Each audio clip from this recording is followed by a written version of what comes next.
Well, good afternoon. I could have come from that side, but that would have been easy. I'm so glad to be with you. You know, I am one of you. I remember a long time ago, and oh so far away. Wait a minute, that's a song I'm trying. Some of you are young enough to remember that song. But nevertheless, I remember when I told my mother that I was going to work for the Chamber of Commerce. She was in Jamaica at the time, and she said, now you will know what it is that you really want to do with your life. And you know, moms know these things, and she was right. I learned just about everything I needed to know about business there, and it was one of the best experiences, I can tell you. So good afternoon. Good afternoon to you. It is such a pleasure to be with you all here today. I want to begin by thanking the Virginia Chamber Foundation, Virginia Business Higher Education Council, the Virginia Workforce and Education Center, and Virginia Talent and Opportunity Partnership for your continued leadership.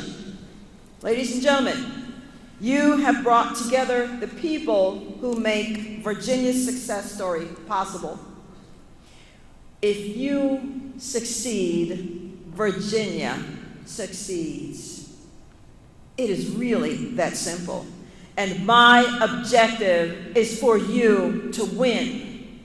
That's it. That's it. Because of you, educators, business leaders, policymakers, and community advocates make success stories possible. When education and workforce align, Virginia thrives. This year's theme is about the power of collaboration, about the partnerships and connections that make our communities vibrant, our economy strong, and our Commonwealth, you know what I'm going to say, the best place to live and work and raise a family. You are the bridge. You are between the classrooms and the careers, between innovation and opportunity. And as someone who has been on both sides of that bridge, I can tell you, I appreciate your work more than you know. When I speak about education and workforce, it's not just about professional. It's deeply personal. I am here today because Virginia's system of opportunity worked for me. You know my story.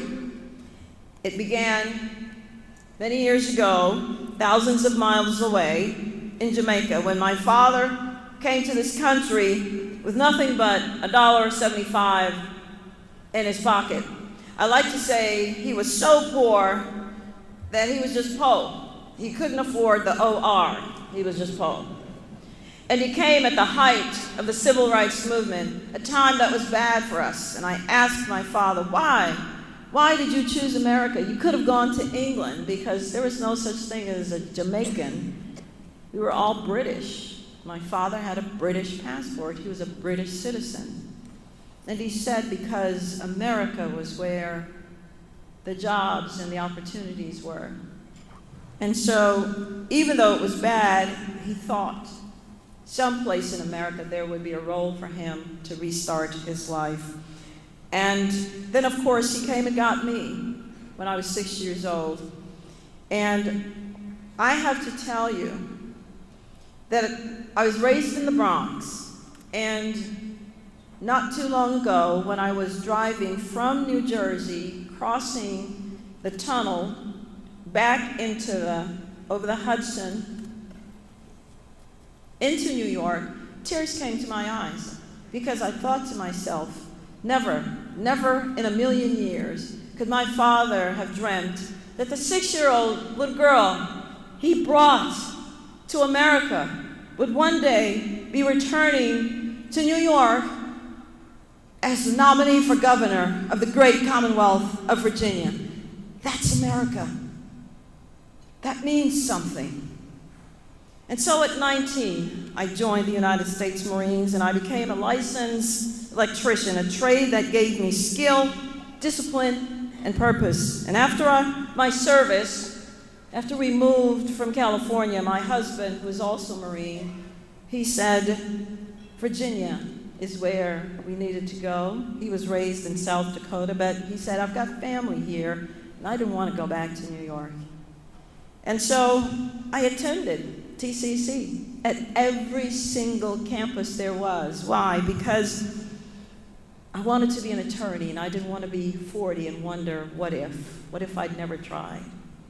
And so I earned my associate's degree there, and then ODU for my bachelor's, because they said better to do it in English, and I majored in English, but minored in business journalism, because I thought if the law school thing didn't work out, well, at least I could write business articles. Well, the law school thing didn't work out, and I didn't write business articles anyway. So much for that. But I was accepted to law school. Realized that's not where I wanted to be. Later, I got my master's degree at Regent University in organizational leadership. Each of these steps, each of these institutions played a role in shaping who I am today.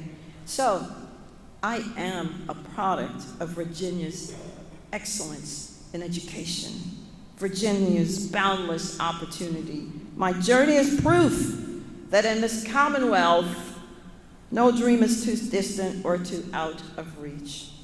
All of us need to work together to ensure that Virginia has a phenomenal workforce, both now and in the future, across sectors, all of them: energy, education, healthcare, agriculture, forestry, technology, including AI, and our growing data centers, and of course, shipbuilding. Today, I have the honor of serving as your Lieutenant Governor and of leading parts of an administration that has made historic progress to strengthen the promise of Virginia. Together with Governor Glenn Youngkin, we've created over 265,000 new jobs. We immediately reopened our schools and our work spaces when we came into office, because we cannot shut down our economy. It does no one any good. We've delivered $9 billion in tax relief. We reduced or streamlined more than 100,000 regulations, and that's only about 27% of all regulations in Virginia. My God, if you can get rid of 100,000 regulations and that's only a quarter, yes, we've got still a long way to go. I will do that.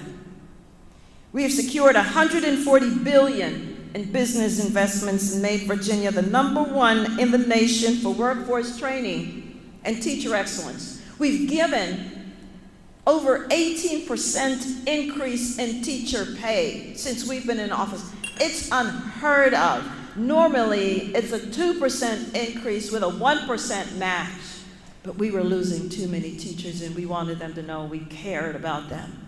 And they should not have to go in their pockets for classroom supplies. We've launched lab schools across the Commonwealth, where we were bridging innovation and experience to help students think critically and create boldly and apply their learning in real-world settings. We've considered our HBCUs, and they're very important to the process, because we see that when Black students attend HBCUs, they're more likely to graduate, over 50% more. So many STEM-related fields from which they graduate, and our judges and our doctors. And so we've given $50 million to that effort, $10 million per school. We've expanded internships and apprenticeships and credentialing pathways, ensuring students can earn while they learn. We've shown that when government, business, and education come together, Virginia doesn't just compete. Folks, we lead. We lead. This year's conference celebrates exactly that interconnectedness is about education and workforce. And from early childhood education to career and technical training, every stage of learning plays a role in building a stronger Virginia. For example, We know that a child's curiosity in education can grow into a career in cybersecurity or advanced manufacturing if we connect the dots. We must connect the dots. And that's why we focused on building a seamless system of opportunity. What am I talking about? Strengthening early childhood education so every child starts strong. Empowering K through 12 pathways through rigorous academics and career pathways. Expanding dual enrollment and industry-recognized credentials. I remember way back in the 19-somethings when I was part of the Hampton Roads Chamber of Commerce. And it was my job to handle leadership, Hampton Roads, and also something new that we started, the Principals Academy, because we figured it was time for business and education to get together and for the business community not to wait for their workforce to graduate, but get involved now.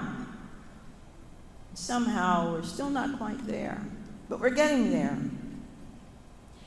We need supporting higher education partnerships that connect learning to employment and invest in lifelong learning so adults can reskill and re-enter the workforce. Speaking of re-entering the workforce, you probably know that I ran a men's prison ministry for 2 years, one of the best things I've ever done with my life. Because, yes, I do believe that we cannot be soft on crime, but I believe we must have second chances. And so when I have visited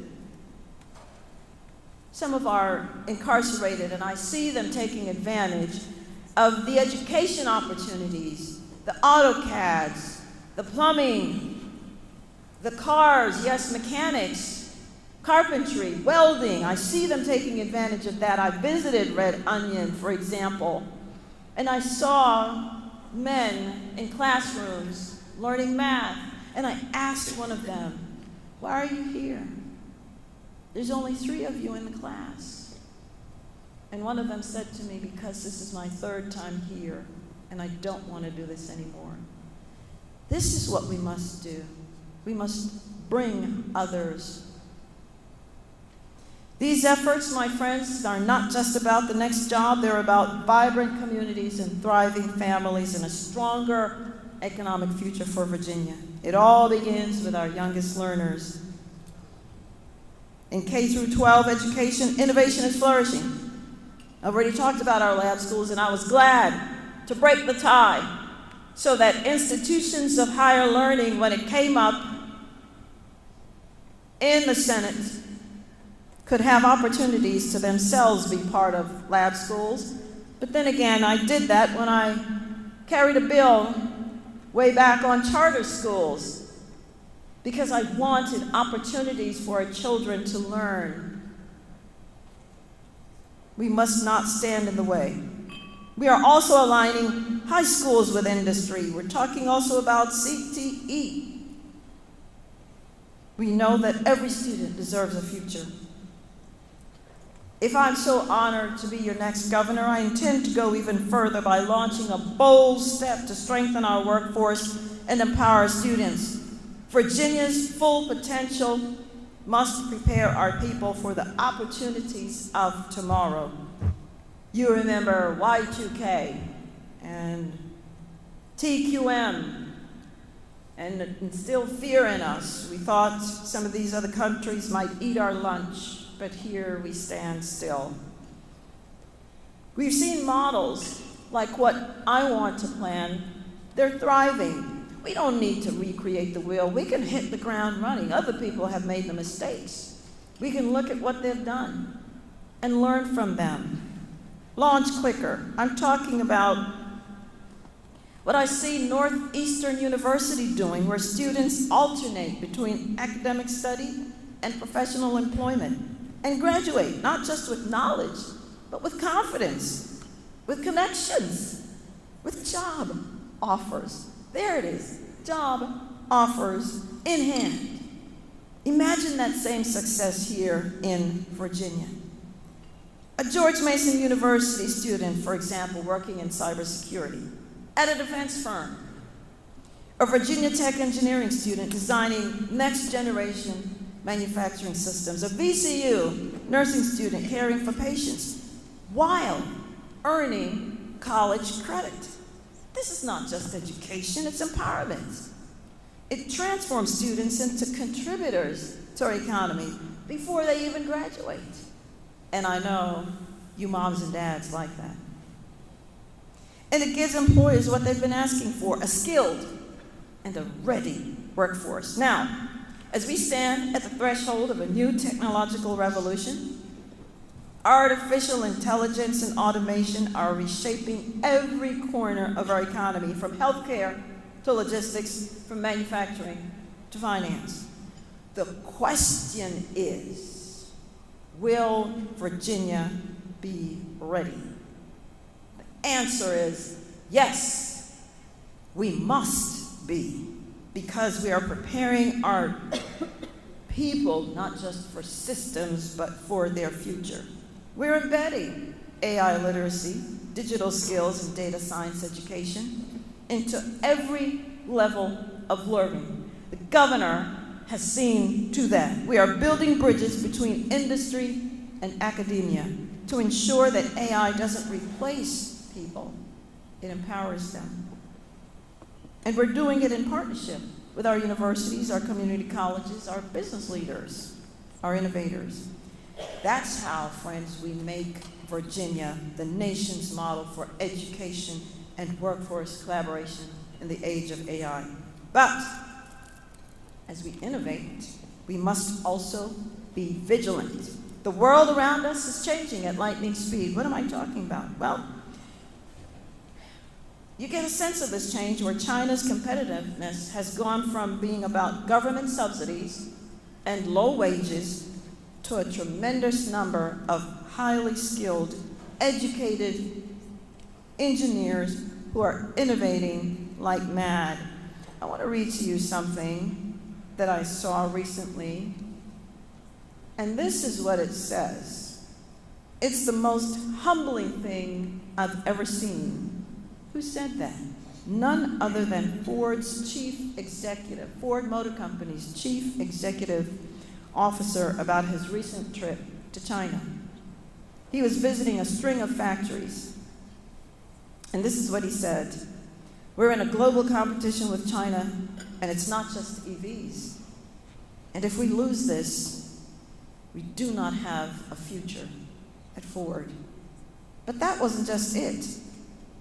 Andrew Forrest, the Australian billionaire behind mining giant Fortescue, which is investing massively in green energy, said this about his trip to China. It convinced him to abandon his company's attempts to manufacture electric vehicle powertrains in-house. And if that weren't bad enough, Greg Jackson, the boss of British energy supplier Octopus, said this: "We visited a dart factory producing astronomical number of mobile phones. Folks, they didn't even need lights in that factory because they were robots. They only had the lights on for the very few human beings." That's what we're up against. And if we don't figure it out, we're gonna lose. But of course we're not. We've seen this before. We're gonna be able to do it again. I talked about TQM. We're going to make it. We must remain the #1 superpower. And by the way, speaking of superpower, Russia is investing heavily in advanced technologies, AI, and other capabilities. So this is not a moment for complacency. It is a call to strengthen our resolve and sharpen our edge and continue to lead. And under my leadership, Virginia will rise to that challenge. We will maintain not just our domestic competitive advantage, but our international one as well. You know, my minor in economics made me wonder, what is our comparative advantage now? I remember when I visited Argentina and speaking with the Prime Minister and his cabinet many years ago, And they wanted things from us that we were just not able to do. And here's the thing. America must always remain number one. So we will prepare Virginians not only to fill today's jobs, but to create tomorrow's industries, because the measure of our success will not be how we compare to other states, but how we lead in the world. Make no bounds about it. Virginia has talent. Virginia has the technology. And Virginia has the tenacity to compete with anyone, anywhere.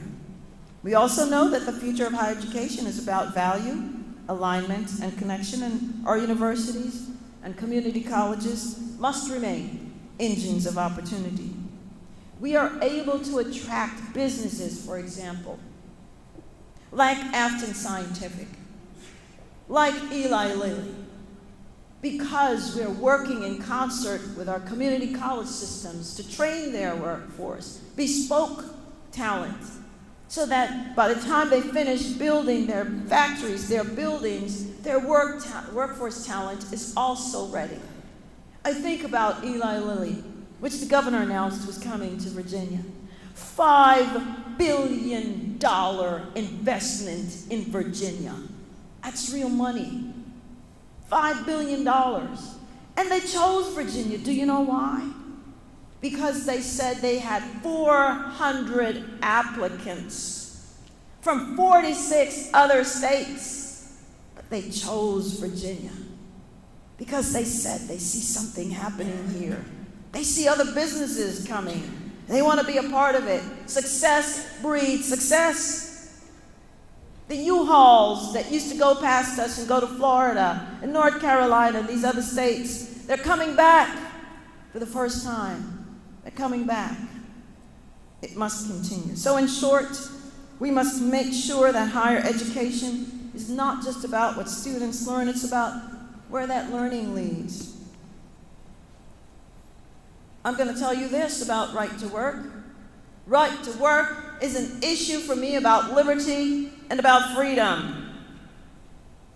I will always defend Virginia's right to work. It's not an abstract policy to me. I've had businesses who've said to me, you don't have right to work. In fact, if you don't win, we're not coming to Virginia, or we're not staying in Virginia, or we're not expanding in Virginia, because there are 26 other states, including Guam, who respect a worker's right to work without being forced to join a union. This principle has helped us attract high-paying jobs. By contrast, my opponent says one thing, when we know for a fact she not only co-sponsored the legislation to get rid of right to work, but she voted to get rid of it as well. She has received more than $1.4 million in contributions from labor unions, which raises serious questions in my mind. I have gotten zero from labor unions. My friends, creating pathways for our veterans and military families is a must. Supporting returning citizens, I've spoken about, as they re-enter the workforce so they can be the mommies and daddies that we need. Partnering with HBCUs and minority-serving institutions to expand equity in education and innovation is real. And ensuring that every region, from Northern Virginia to the Southwest, shares in the prosperity that we are building. Our strength lies, yes, in our diversity and our shared belief that every person has something valuable to contribute. That's the heart of my mission: dignity, pride, and purpose through opportunity. So as we look ahead, again, my message is simple. We are going to keep Virginia working. We are going to keep Virginia building. And we are going to keep Virginia leading. Together, we will do it. All of this is necessary. There is an African proverb, as I finish here, and it says this: if you want to go fast, go alone. If you want to go far, go together. We cannot do this alone. We must go together.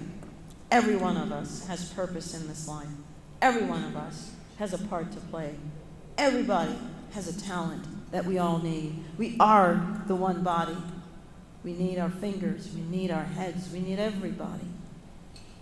Together we will do it. I will look forward to you telling me how we can make that happen. Let's continue to have innovation. Thank you all, and God bless you, and may God bless our great Commonwealth of Virginia.